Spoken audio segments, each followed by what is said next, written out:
A paz do Senhor Jesus Cristo para todos. Vamos dar sequência no estudo que estamos fazendo sobre o livro do profeta Ezequiel. Nesse primeiro trimestre de 2022, nós já estamos na lição de número 10, que vai falar sobre outra visão que Deus deu ao profeta, a visão da torrente das águas purificadoras. Essa visão não é tão conhecida como a do Vale de Ossos Secos, mas com certeza Deus vai abençoar essa lição, tanto quanto abençoou a anterior também. Irmãos, não existe texto bíblico fácil, se nós não buscarmos a direção do Espírito Santo e o devido preparo. Também não existe texto difícil, se houver essa dedicação, se houver esse preparo da lição, e na dependência do Espírito Santo, através da oração. Porque é o Espírito Santo quem revela a palavra, seja em texto conhecido ou não.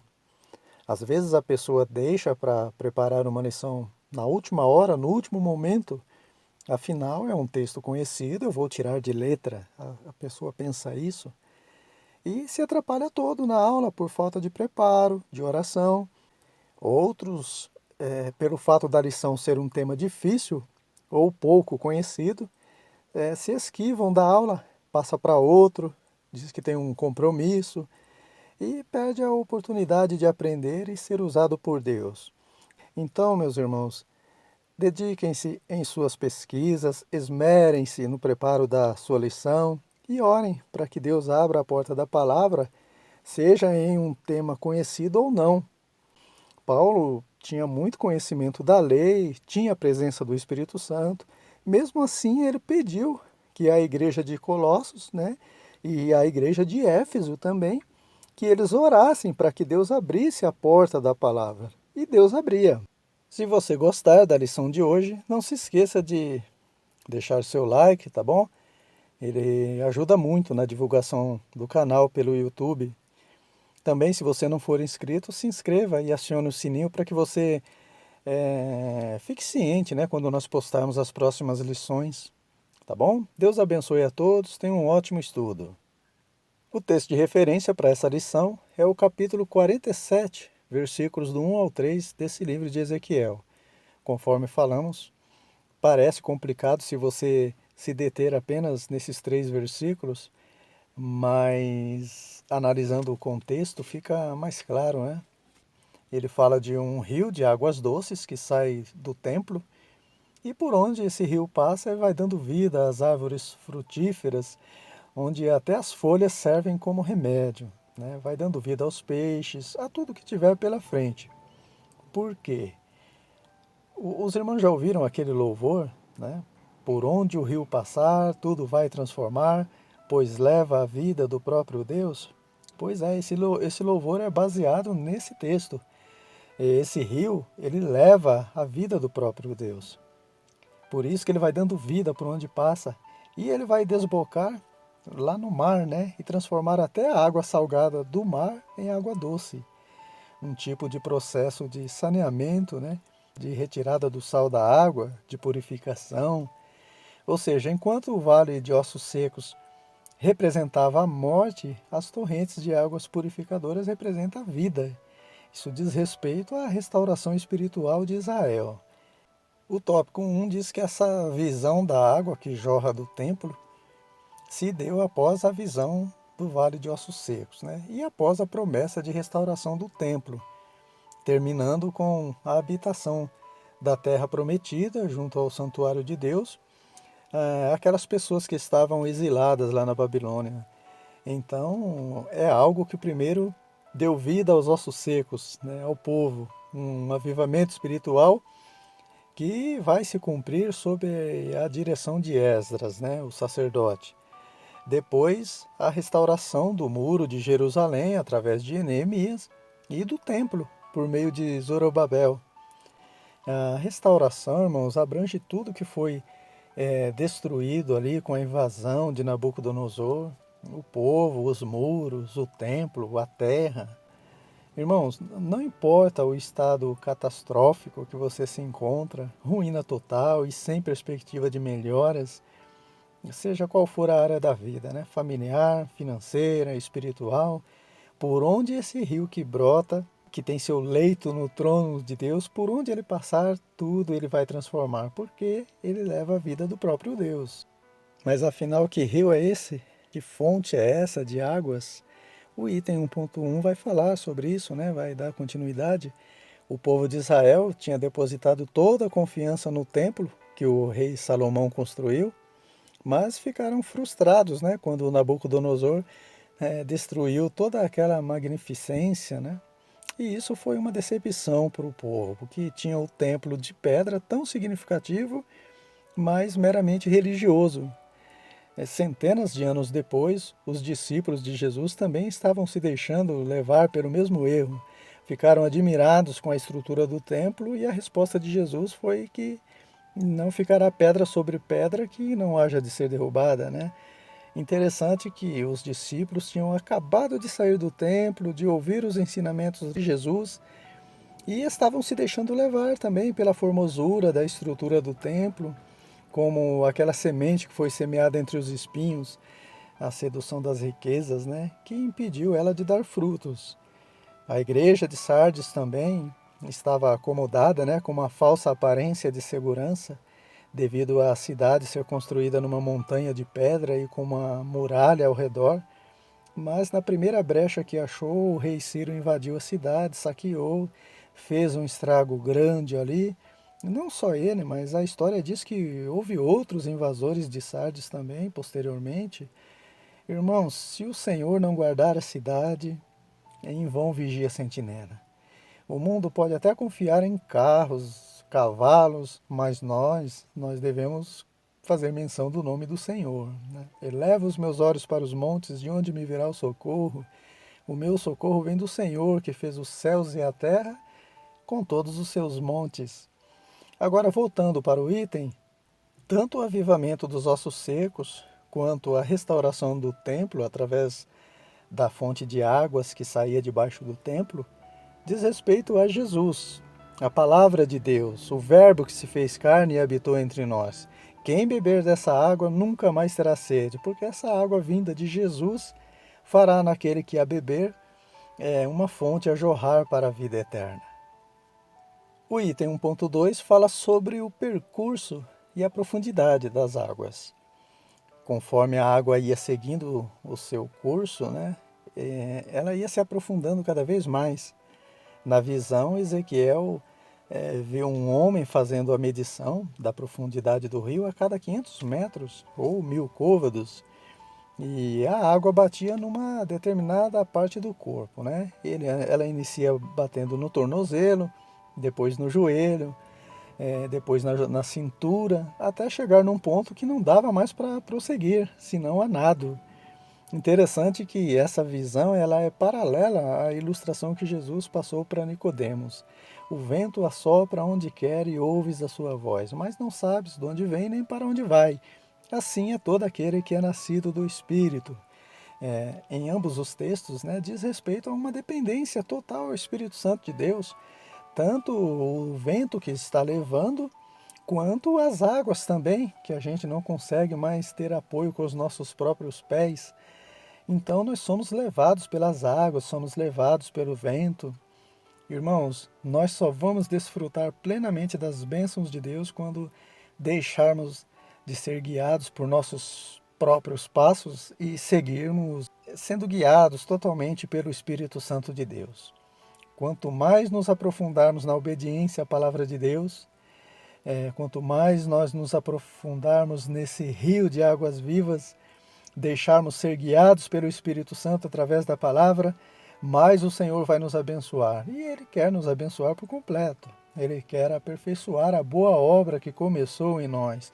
Ele não quer nos abençoar apenas até o tornozelo, até o joelho, até a cintura. Ele quer nos abençoar completamente. Então nós devemos buscar as bênçãos de Deus por completo. Claro que dentro dos limites estabelecidos por Deus. O problema é que tem aqueles que se contentam com bênção até o tornozelo apenas, né? Outros vai um pouco além, nos joelhos. Alguns contentam com bênçãos pela metade, na cintura tá bom, né? Enquanto Deus tem algo mais profundo para nós. Jacó não soltou o anjo enquanto o dia não clareou. A alva está chegando, né? O anjo disse, né? Mas se ainda não chegou, se ainda não recebi a bênção por completo, não vou desistir dela. Por outro lado, tem aqueles que saem de um extremo e vai para o outro, né? Querem ir além dos limites que Deus determinou. Se for preciso, ele usa até de meios ilícitos para conseguir. Isso fala de ambição, né? E foi nesse sentido que Jesus disse: não ambicioneis coisas altas, mas acomodai-vos com as humildes. Nós não devemos querer ir além, né? E nem ficar aquém do que Deus tem preparado para nós. O item 1.3 fala sobre as águas que vivificam. Isso fala das bênçãos de Deus, né? Ele é a fonte das águas, ele é a fonte das bênçãos, mas deve haver esse cuidado, esse equilíbrio com a busca pelas bênçãos de Deus.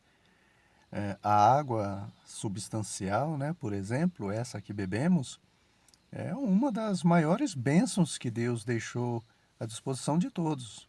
Ela é fundamental para a sobrevivência dos seres humanos, das plantas, mas se houver excesso, ao invés de dar vida, vai tirar a vida de tudo que tiver pela frente.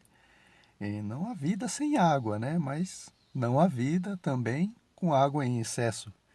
Se alguém mergulhar num rio e não souber nadar, vai morrer afogado, né? Falta de água mata, excesso de água também. Provérbios capítulo 10, versículo 22, diz que as bênçãos de Deus enriquecem e não acrescentam dores.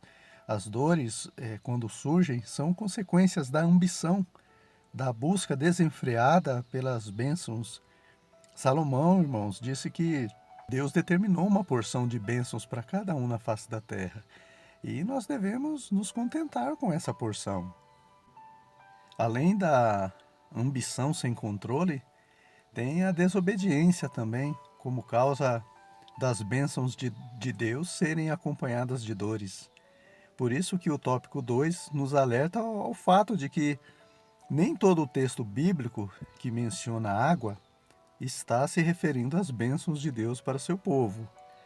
Às vezes, água representa juízo também. Foi assim com Faraó, né, e seus cavaleiros ali no meio do Mar Vermelho. Desafiou a fonte das bênçãos, a bênção chamada água matou eles, né? Foi assim também com a extinção da raça humana no dilúvio, né? Onde veio bênçãos de águas por 40 dias e 40 noites, né? E matou todos eles, sobrou apenas Noé e sua família. E será assim também, irmãos, com aquele que ouve a palavra de Deus e não a pratica. Quando descerem a chuva, correrem os rios, essas bênçãos chamadas problemas, né, que serviriam para tornar a pessoa mais experiente, virão para derrubar e fazer um grande estrago. Então, irmãos, as águas representam bênçãos para os obedientes, mas representam também juízo para os desobedientes. Depois os irmãos leiam com mais calma o capítulo 28 de Deuteronômio, tá bom? Que esse texto confirma isso que nós estamos falando. Porém, as referências nesse tópico sobre águas, rios e fontes serão relacionadas à ação de Deus em favor do seu povo, tá bom? Segundo os seus planos e visando os seus propósitos. Então serão de bênçãos e não de juízo. Então, quem tem sede, venha. E quem quiser, beba de graça da água da vida, desfrute das ações, das bênçãos de Deus que estão nesse tópico. O item 2.1 destaca a ação divina de transformação. Transformação da água salgada em doce. O rio que brotou do santuário, ele desbocou no mar, como nós falamos no início. Acredita-se que aqui nas escrituras Deus está se referindo ao mar de Sal, lá no vale de Sidim, né, onde houve aquela guerra de 4 reis contra 5. E essa água, ela quando bateu ali naquele mar, tirou o sal da água do mar, né? Porque Deus tem esse poder para transformar o que está salgado ou o que está amargo na nossa vida em doce.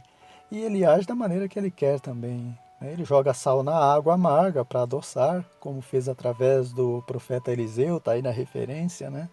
Irmãos, imagina você jogando sal no café, né? Pensando que é açúcar. Amargo misturado com sal vai virar o quê? né? Só que quando Deus está no negócio, o café fica doce como mel. Por isso que essas águas da visão de Ezequiel dava vida por onde passava, né? Mesmo no mar de sal, que posteriormente chegou até a ser chamado de Mar Morto, onde a sobrevivência dos peixes seria impossível, porque a fonte era o santuário, vinha de Deus. O rio que brotou do trono de Deus caiu no Mar Morto e ele se tornou no Mar Vivo. Da mesma forma, quando estávamos mortos em nossos delitos e pecados, a graça de Deus, através da Sua palavra, nos envolveu e nos vivificou. O item 2.2 aborda a ação divina de frutificação. Irmãos, para uma árvore dar fruto, ela não precisa estar plantada dentro do rio. Você não vê árvore alguma plantada dentro do rio, mas as margens do rio, elas dão fruto só com o cheiro das águas, né? Só de estarem próximas às águas. Por quê? Porque as raízes das árvores alcançam as águas, né? Raízes fala de algo que não se vê, que está oculto, né? O salmista disse lá no Salmo 1 que aquele que tem o seu prazer na lei do Senhor, na palavra de Deus, é como uma árvore plantada junto a ribeiros de águas, que dá o seu fruto na estação própria e cujas folhas não caem, porque a raiz, né, o coração, está firmado na promessa. E isso fala de perseverança na palavra de Deus, né, nas promessas de Deus, ainda que elas não tenham se concretizado, sejam apenas promessas. Muitos homens, irmãos, e mulheres de Deus do passado não viram a promessa se cumprir, mas davam frutos de justiça, de fidelidade a Deus com perseverança, só pela esperança na promessa, só pelo cheiro da promessa que vinha de Deus. Então eles estavam plantados junto ao ribeiro, perseverando na promessa. Talvez você que me ouve esteja esperando algo de Deus também, que ainda não se cumpriu, está só na promessa, mas persevere, esteja plantado junto a essa promessa, dê frutos de justiça, de fidelidade a Deus, pela fé na promessa. E no tempo certo vai deixar de ser só promessa, né? Só o cheiro das águas, mas será a chuva de bênçãos sendo derramada sobre a sua vida e que atingirão até aqueles que estão próximos a você. Pedro não conseguia pescar peixe algum, mas ele obedeceu à palavra de Deus, afastou seu barquinho da margem da praia, ficou ouvindo o que Jesus pregava para a multidão. Isso gerou fé no coração de Pedro, porque a fé vem por ouvir a palavra de Deus, e ele ficou plantado junto a essa palavra. E no tempo certo Jesus disse, lança a tua rede do lado direito, né? E desceram chuvas de bênção sobre Pedro. Ele pegou tanto peixe que até aqueles que estavam com ele foram abençoados.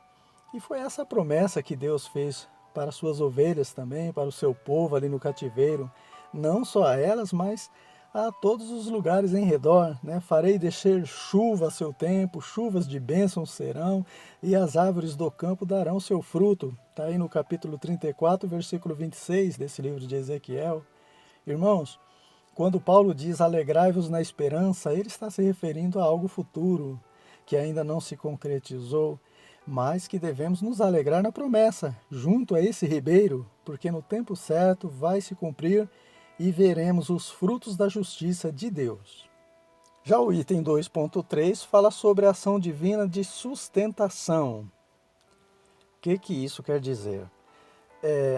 As folhas das árvores, irmãos, que estão plantadas junto ao ribeiro, elas não caem, né? Elas são sustentadas porque a raiz está nas águas, ou seja, o coração está firmado na palavra de Deus. Folhas sem frutos, nesse contexto que nós estamos vendo agora, não significa apenas aparência, mas vida. Se tem folhas, irmãos, é porque está vivo e no tempo certo dará fruto. Diferentemente, né, de quando Jesus amaldiçoou uma figueira. Ele fez aquilo não foi pelo fato dela estar sem fruto. Seria incoerente porque a Bíblia diz que não era tempo de figos, mas foi porque passou o tempo de dar figos e ela não deu. Ou seja, a figueira não dava fruto em tempo algum, nem no tempo, nem fora de tempo.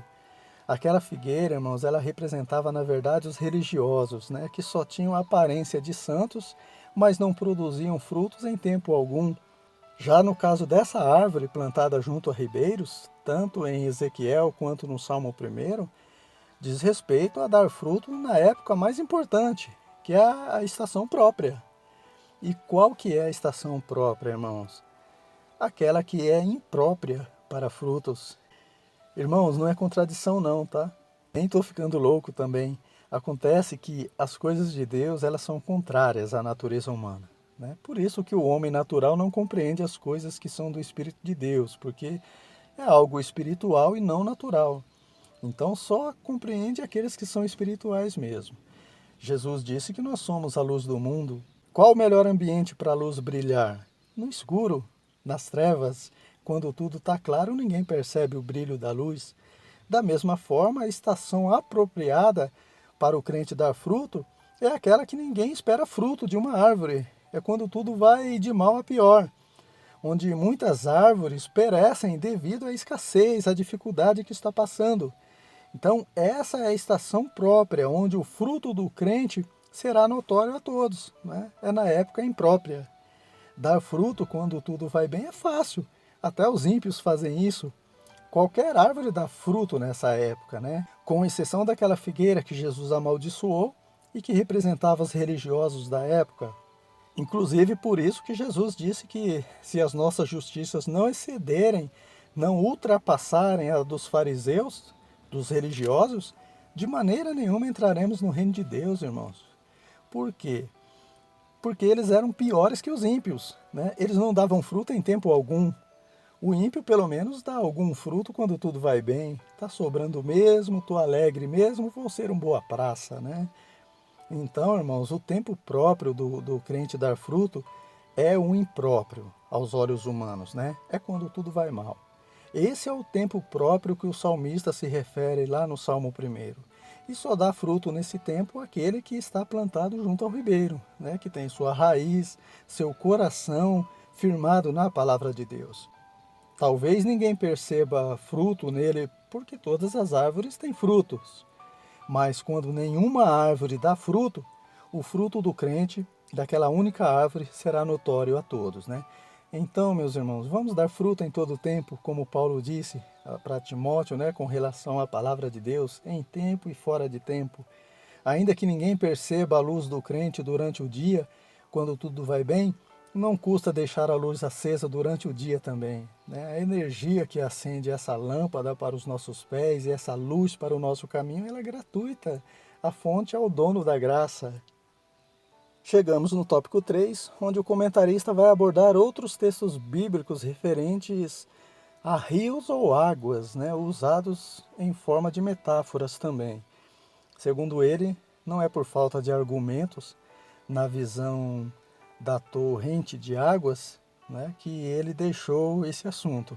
Muito pelo contrário, é por excesso, né, que não caberiam em uma única lição, já que essa visão da torrente de águas é muito profunda, né?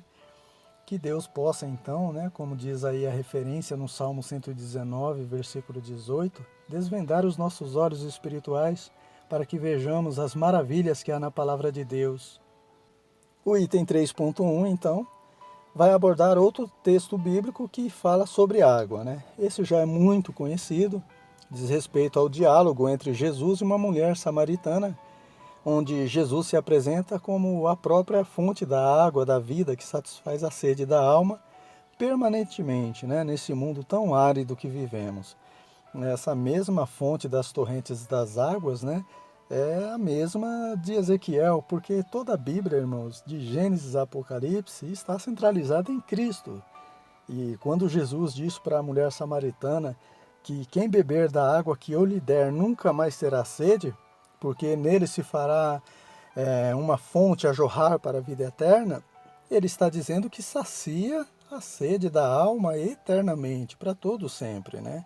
E saciar ou satisfazer a sede não significa matar a sede, a ponto da pessoa não ter mais sede na alma. A sede da alma é e deve ser insaciável, né? O ser humano não pode deixar de ter sede de Deus de maneira nenhuma, até porque ele foi criado à imagem e semelhança de Deus. Quando o salmista diz que a minha alma tem sede de Deus, isso acontece com todo ser humano na terra. Só que o salmista entendia que sua sede era por Deus. Muitos não entendem e buscam saciar sua sede em outras fontes, como a droga, o dinheiro, o pecado, a fama, em relacionamentos como essa mulher samaritana que teve 5 maridos, em um relacionamento fora do casamento, e ela não estava satisfeita, sentia uma satisfação momentânea, efêmera, passageira, como todas as demais fontes que o mundo oferece, porque somente Jesus, irmãos, somente Deus pode saciar a sede da alma humana permanentemente. O item 3.2 fala sobre as águas vivas de Jerusalém, que está registrado no livro do profeta Zacarias. Zacarias teve seu ministério após o cativeiro babilônico, após Ezequiel, e profetizando sobre o dia do Senhor, Zacarias diz que naquele dia também acontecerá que correrão de Jerusalém águas vivas, metade delas para o mar oriental e metade para o mar ocidental, semelhante à profecia de Ezequiel, né? A fonte e o destino final são os mesmos, né? A fonte é Jerusalém e o destino é o mar. Mas o que nos chama a atenção nesse item é que o povo, ao retornar para Jerusalém, encontrou a cidade e o templo completamente destruídos, né? Estavam presenciando um cenário horrível de desolação, em vista do que a cidade era antes, né? Nos tempos de Davi, de Salomão. Irmãos, nós precisamos valorizar o que temos, o que Deus nos tem dado, nos tem feito, porque quando não fizemos assim, pelo contrário, né, reclamamos, murmuramos, maldizemos, somos ingratos, Deus permite a ação do inimigo para que possamos refletir e dar valor ao que ele nos tem feito. O povo era feliz em Jerusalém e não sabia ou não reconhecia. Lá no cativeiro eles já sentiram saudades de Sião, né, de Jerusalém. Os Salmos 44 e o 137 registram isso. E quando eles retornam, se deparam com ruínas apenas, né? O que é pior, como agravante ainda tinham o peso na consciência que isso poderia ser evitado se tão somente valorizassem o que Deus tinha feito por eles e obedecessem à palavra de Deus. Mas, irmãos, como as misericórdias do Senhor são as causas de nós não sermos consumidos, né? Como a sua ira dura um só momento, então Deus levanta Zacarias para trazer uma palavra de consolo ao povo, dizendo que tudo seria restaurado e Jerusalém voltaria a ser a fonte e provisão de águas correntes que desaguam no Mar Morto, dando gosto àquelas águas salgadas, porque até Mar Morto, irmãos, até Mar Morto, Deus é poderoso para ressuscitar. Outro que teve o privilégio de também ver o rio da água da vida foi o apóstolo João, como diz o último item, o 3.3. João deixa registrado essa experiência gloriosa lá no livro do Apocalipse. E mostrou-me o rio puro da água da vida, claro como cristal, que procedia do trono de Deus e do Cordeiro. Isso lá na cidade santa, né? Na Nova Jerusalém, no paraíso de Deus. Em seguida, João diz que no meio da praça e em ambos os lados do rio estava a árvore da vida. A mesma árvore, né, que Adão e Eva abriu mão no Éden para comer da árvore da morte, da ciência, do bem e do mal. E a mesma árvore também que Jesus promete dar de comer àquele que vence, né? Aquele que vencer, a árvore da vida, irmãos. Tá bom? Ou seja, Deus expulsou o homem do jardim do Éden provisoriamente, mas quando Jesus deu sua vida na cruz em favor da humanidade, ele levou sobre si os nossos pecados. Jesus voltou a dar a oportunidade para o homem retornar para lá e comer da árvore da vida e beber de graça desse rio, da água da vida. E pior do que Adão e Eva fizeram, se afastando do jardim através do pecado, é não querer retornar para lá, tendo a oportunidade. Pior do que o que o filho pródigo fez ao se afastar do pai para comer comida dos porcos, é continuar comendo dessa comida, podendo retornar para a casa do pai. Então, irmãos, a oportunidade está aberta. Jesus disse, de novo, né? Quem tem sede, venha, e quem quiser, tome de graça da água da vida. E bem-aventurados que atendem a esse chamado, que guardam a palavra de Deus no coração e são purificados no sangue do Cordeiro. Amém, meus irmãos? Concluímos assim essa lição, espero que tenham gostado. Se você gostou, confirma com o joinha, tá bom? Deus abençoe você também que se inscreveu no nosso canal. Se Deus nos permitir, na próxima semana nós estaremos de volta para refletirmos na lição de número 11, que vai falar sobre o novo templo e a restauração do culto. Tenho certeza que também será uma bênção para a glória de Deus. Tenham todos uma ótima aula na EBD da sua igreja e até a próxima semana, se Deus quiser.